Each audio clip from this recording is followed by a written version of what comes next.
photographs are very important in telling our story. And a news story is incomplete without any photographs or any images.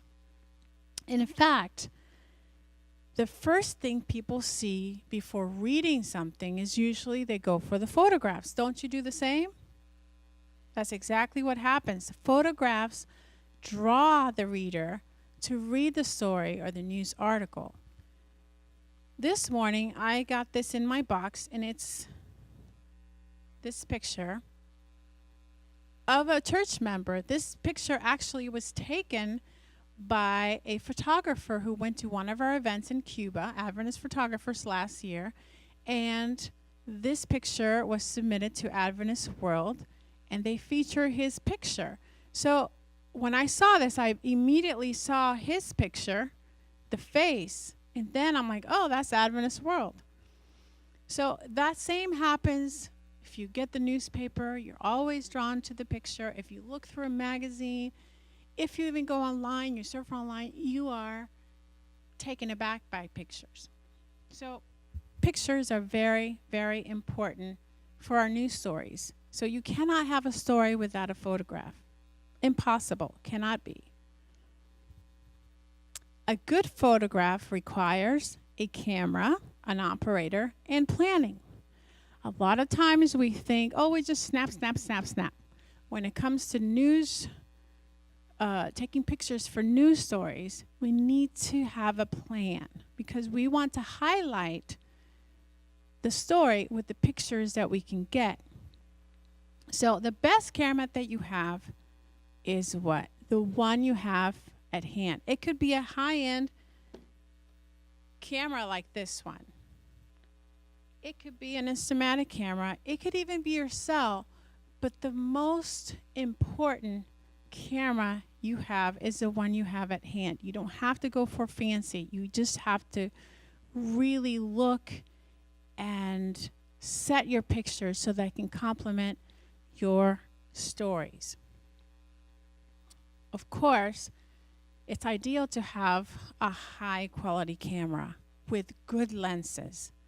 But if you don't, you have to use what you have. And sometimes for me, when I'm covering an event, if I happen to go briefly somewhere and I don't have my camera, I usually carry my phone. And sometimes phone pictures have really saved me. So just remember that. The best camera is the one that you have in your hand. Another real important tip that I want you to know is that light is your friend. Lighting for your photographs are very important. Make sure you use the light to help your subject, to help your photographs. Don't forget that. A photograph needs to tell a story. And I'm sure you all saw this picture. I like to use this picture for these kind of seminars because it just tells a story about Usain Bolt. You know, here he is racing to first place in the 100-meter semifinal in Rio. That was last year. And this is a Getty image from Cameron Spencer. You can see how much in that picture it just tells a story. It tells the story of Bolt and how he is and how relaxed and how he's having a good time. It's the kind of picture that went viral. It's an iconic picture now. So, of course, we're not going to be covering Olympic events anytime soon, but you can also capture really, really good pictures that can tell a story. So we're going to look at some pictures because we learn the most by looking at the composition of some images. So I'm going to try to move along as fast as I can, because this could drag a little bit longer. I have a lot of pictures I want you to see so that you can sort of learn how to best compose your photographs. This one, it looks like an engaging picture. It looks like this guy is a pilot, and he's got a little rag in his hand. He's been working on his airplane. This was taken by a friend of mine that used to be at A&N, and he shared this picture. He did a story about this gentleman. So it's a really good picture. Look at the lighting. It's great. This is another picture. Does it tell a story? You bet it does. It really does. You can see the same gentleman holding the picture, and he's pointing in that picture. He's pointing at his house that was flooded. This was in Mexico after flooding took place. This was in South Mexico a few years ago. So that tells a story right there. This also could be engaging. It looks like everyone's busy doing sandwiches, preparing for some community outreach. So try to get engaging pictures, different angles for different activities. Is this an engaging picture? Sure it is. She's expressing how happy she is. You can see the composition all around. This was in Trinidad during one of those Pentecost and More initiatives, baptismal ceremonies. So getting in there, trying to get expressions, that's really helping your story, your written story. Portrait pictures too. Engaging photographs. Notice the lighting, notice the composition. These are more engaging photographs. At the pulpit. This one looks interesting too. How about this one? This one's already telling me a story. You can tell that he just got the Great Controversy book, this policeman. This was there in Mandeville, I believe, an initiative that took place where church members were handing literature, books to officers. So that's very engaging. It went with a really, really good story that was submitted. Uninteresting photographs. Sometimes we fall into taking these types of photographs. Look at the background. This one I took. All you see is the back of people's heads. You see a big screen. You see somebody up at the front in the corner left. It's not interesting. We need to avoid taking these kind of pictures of an event or a meeting. This is another uninteresting picture. Sometimes we fall into taking these just because we want to show crowds. But that's really, it's better to go up the front and take faces. This also seems a little bit boring and uninteresting. A seminar, everyone's looking to the front. It just really, really dull composition. This is another one, too, of a seminar or a training. It's uninteresting. We fall into this a lot, the award picture. Sometimes we have to do it. But you could probably find a good angle on how to angle your pictures better when people are receiving awards. This one doesn't seem interesting either. He's to the side. He's not looking at the camera. You can't tell what he's looking at. I don't know if many of you have heard of the rule of thirds, but it's used a lot in visual arts, like painters and photographers use it and designers use it as well. And the rule is about dividing an image in 9 equal parts using imaginary lines, horizontal and vertical lines. And it recommends that you use the intersection points of these lines to distribute the objects in the image, like this. So it's a way of distributing your subject to fall under these intersections here where they meet, where these vertical and horizontal lines meet. It's used to just to be more pleasing to the eye. And this is another one with the rule of thirds. So you sort of divide your image. If you're looking through the viewfinder, you sort of kind of figure it out in your head, all these lines, so to help you, guide you. And you can also find these in like any editing software for photographs, like Lightroom or Photoshop or what have you. Even your cameras have that too. So, and your phones have that too. So see, look at the impact. It really has a good impact when you really use the rule of thirds. So another way, if you can imagine all the lines being distributed. This too follows the rule of thirds. Let's see another one. Different composition. This is in Guatemala, and this is right before, I guess, there were baptisms that took place there. So I was just trying to use different compositions, different angles. So look at this. More of the sky, less of the water. You can test out different angles.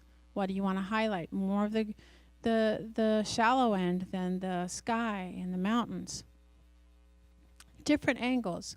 Look at the difference between the upper left and the bottom one. You try different angles to get a better composition of your subjects.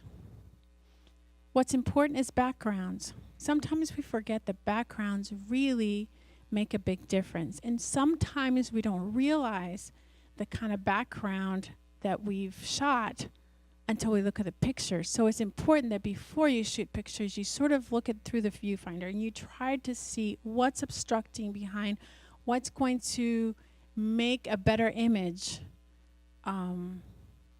with a good background. And this is an example. The left, it's got that big square screen in the back. This one's a little bit better. Background is important. This story I like to tell because we received 2 pictures that went with the story, and this was the president of Grenada. This was a few years ago, and he happened to visit one of our churches.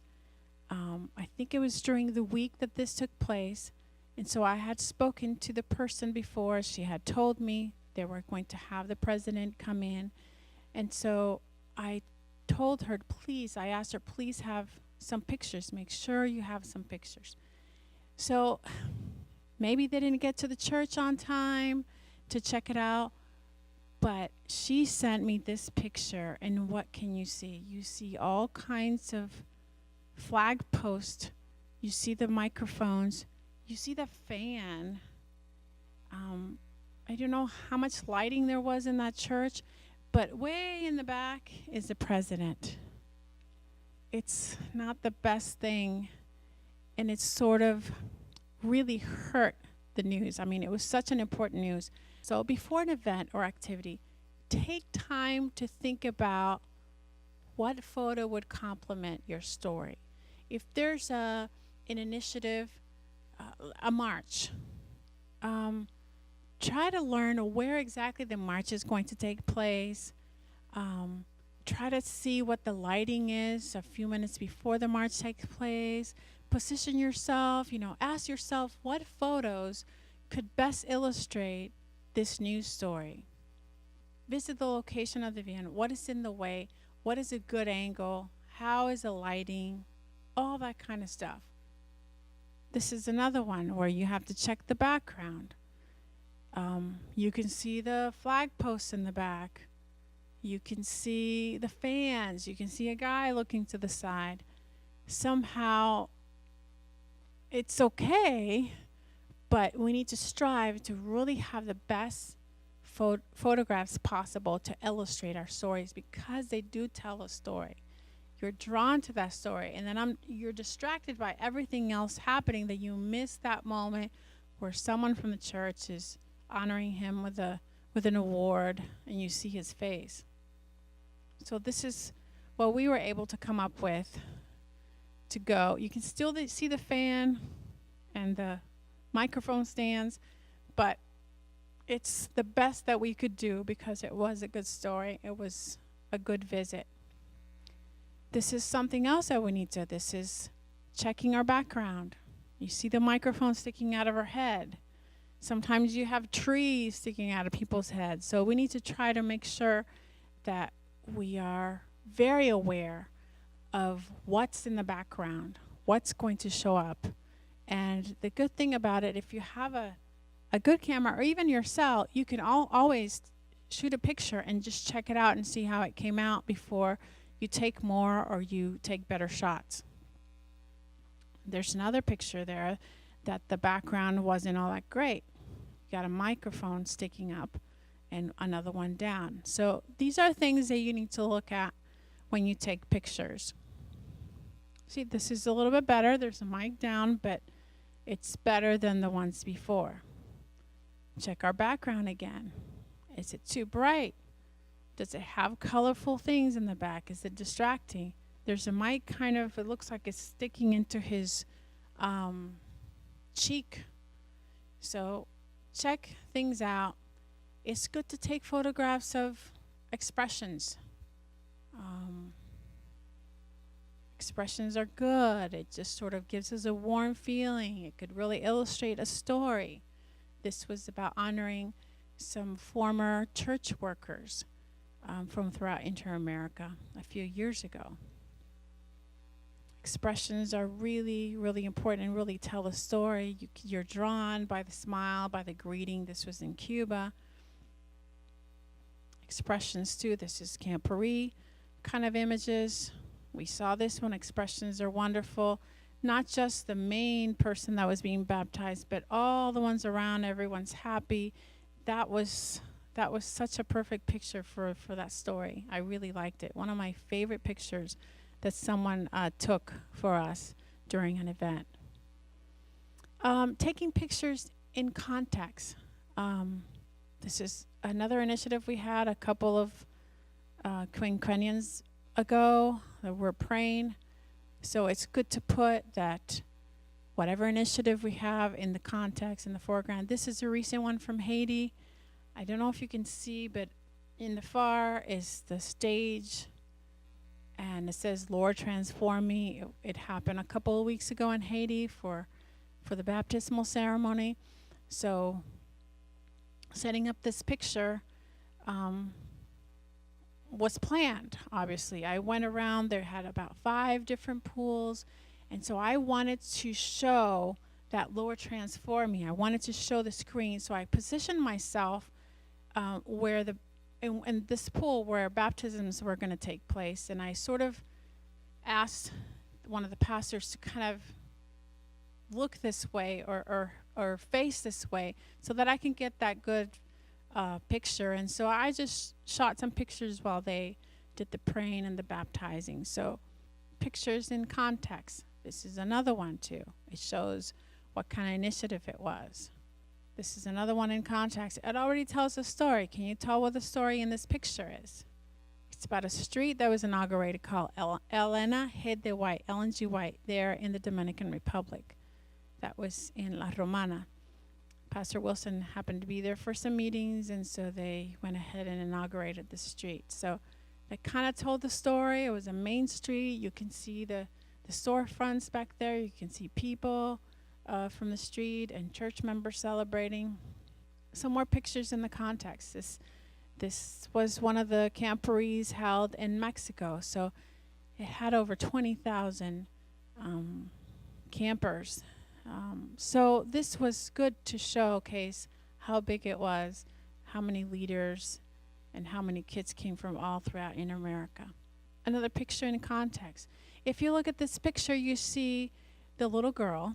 This was in Haiti. And in the background, you can see ADRA, the ADRA logo. And you can sort of tell, you have leaders back there with backpacks, and they're handing them over, and she's kind of smiling as she collects her new backpack. This was an initiative to provide school supplies for children after the earthquake. So I purposely took some pictures from different angles, but I like this one the most because it just sort of showed the rest of the kids coming and the leaders smiling. So setting up your pictures is important. This is another picture in context about another baptismal ceremony. Another picture in context where we have youth leaders from the division at the Camp Paris. We have baptisms here at the podium, in context here as well. This is another one in context. This picture is of I forget how old she was. We have it somewhere in the article, but it was about a segment in the Vision 1 Million initiative. It was a baptismal ceremony, but they were honoring church members who had been baptized years and years and years ago. The oldest baptized members that Colombia had, South Colombia. So I saw this lady that I took her up on stage, and then she was coming down and she was showing a picture. So I said, oh, wait a minute, stand right here. And so it's one of my favorites. It's just sort of shows how happy she is, and she's holding a picture of her baptism. So this went really well with celebrating church members, believers, and the new people coming in for that story. So remembering here to use pictures in context. There's another picture within a context. Another one too. Taking pictures in different angles is very important. I don't know if you can see very well, but the top one looks like she's telling a children's story during church. So somebody's standing and taking pictures, and we do that all the time. But look at the difference when you get down at the child's level at a different angle, and then you see her telling the story. It's better, isn't it? So different angles, try to get the best angle to showcase your subject, your story. Another one is different angles. I don't know if you can see, but she's putting pins, she's honoring educators. So there's two different angles there. I like the one at the bottom. So it sort of tells a story, and it was a story about honoring union educators, pinning them during an event. Okay, different angles. It's about taking different angles when you're photographing a speaker. What I like to do is take several pictures like this from different angles and not do it throughout the sermon. You don't want to distract your speaker too much. It's happened where I'm snapping pictures up front to get a good picture of the speaker, and I can tell that the speaker gets a little distracted. So I try to go in as soon as they do their greeting and start their sermon. I like to take pictures right there. And in the very end, I come back and I take a few more pictures in different angles with the crowd just to cover all that I need to for the story. So when you see a speaker, when you're trying to highlight a special guest, a leader, take different angles, plan your shots, and try not to be too distracting when you do that. This is different angles too. The plan is to shoot as much as you can. Sometimes you don't have time to check all your pictures. You can look and see how your shots are being taken, but sometimes you just need to shoot as much as you can while you're up front trying to take pictures of leaders, and from different angles. Just keep shooting. It's good to take pictures of events, of people in action. This is a drama. Some more action pictures. Tells a story about children being involved in a big event. Some action ones in a drama, in a musical. Also taking pictures of people working, people in action. More people in action. Working, our leaders working here, our youth leaders working. Kids in action. It's better to get them moving than just standing there. Photographs of kids in action as well. This was an initiative that was done in Colombia. It says, if you believe in God, honk. So this was a good picture to highlight that event. It showed the cars moving and the kids smiling and doing thumbs up. This is another initiative, a recent story that was sent from Jamaica, and it shows that they were taking blood pressure. This was done a couple of weeks ago, and so it shows action. It's another shot here of, we have a lot of kids that do activities in camporees, and so showing action is always good. Action photos of what happens in our church, pictures of leaders or people speaking into mics, some examples of that. It's good that their mouths aren't covered. It's another one here, this one as well. You can see them speaking. Try to take shots of people speaking, not like this or the mouth closed or eyes closed. Just shoot several pictures that shows them speaking in action, because it makes a lot more of an interesting picture that can draw the reader to read your story. Another one. And then congregations, taking pictures of congregations. If you have a large festival, event, congregation, go around, show big crowds, you know. It highlights the initiative, the impact of the initiative. So take different angles, take from the back of the speakers to show the big crowds. That's always going to make a good, interesting shot, because it lets you see the speakers that you know, church leaders or official leaders, and it shows crowds as well. Congregations, photos of congregations. This one shows a wonderful church with lots of members. This is in Cuba. This is another large event too, that you can take from different angles. It looks really crowded, so highlight your crowds. Now, group photos take planning. It's not just about putting people together, throwing people together. You have to take some time to organize your group. Sometimes you have a small group of maybe 5, 10, that's no problem. But when you have 30, 40, 50, or even more, you need to plan accordingly. You need to make sure to have a ladder is always a good thing, because it covers everyone in the group. Try to get a hold of a ladder and try to make sure that everyone's face is visible, and try to organize it and set it up in a nice, even way where you have it very well balanced from the left and the right and the center. This one was over 1,000 people. But we were on the stage, and we got a ladder, and we were able to plan ahead and have a lot of the speakers or important leaders sitting on the front, and the rest of the colporteurs and the literature evangelists were in the back.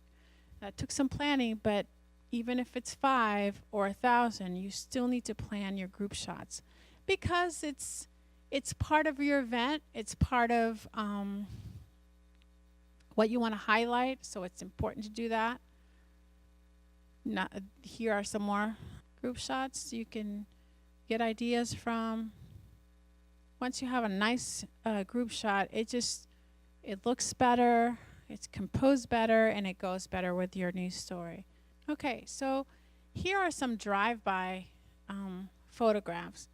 Now this looks like a really nice institution, but something looks very static. If you look at it, it just looks like a ghost town. Here's another one. This is Montemorelos University, and the flags look great, the sky looks great, but they're just, I don't know, there's no human form. And see, sometimes when you take pictures of institutions, of churches, it's good to have people kind of in the background. Sometimes we're like, oh, everyone clear, I want to take a picture of the church.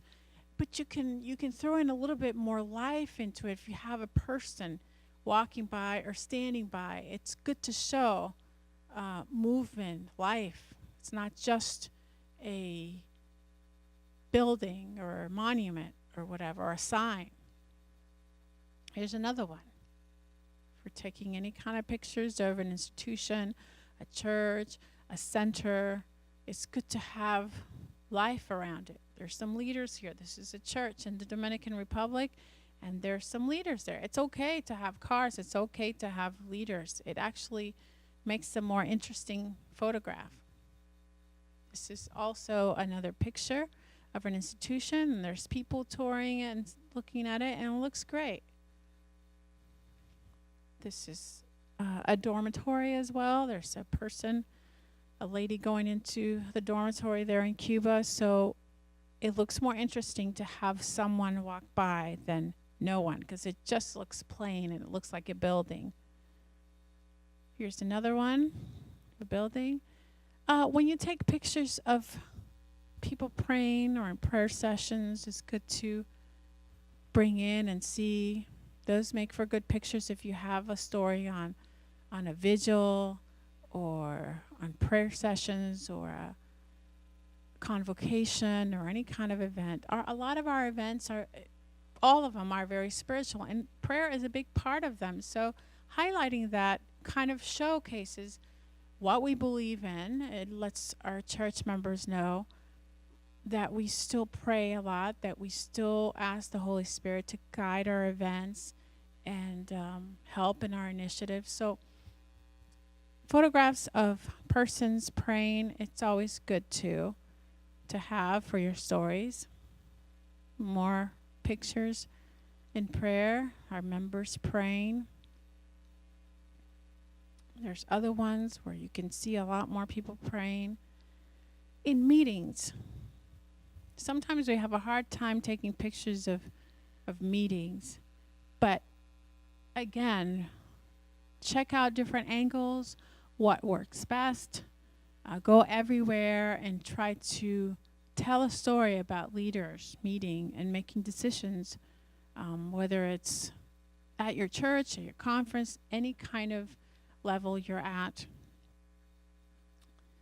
In meetings, now, I took several pictures and I liked them, and I saw this and I was like, I really like it. And then I noticed, I don't know if you can see, but this is our treasurer, Pastor Verduzco, and he has a presentation in the back that he's using, but it looks like he has horns or something. It's just his head was placed right there.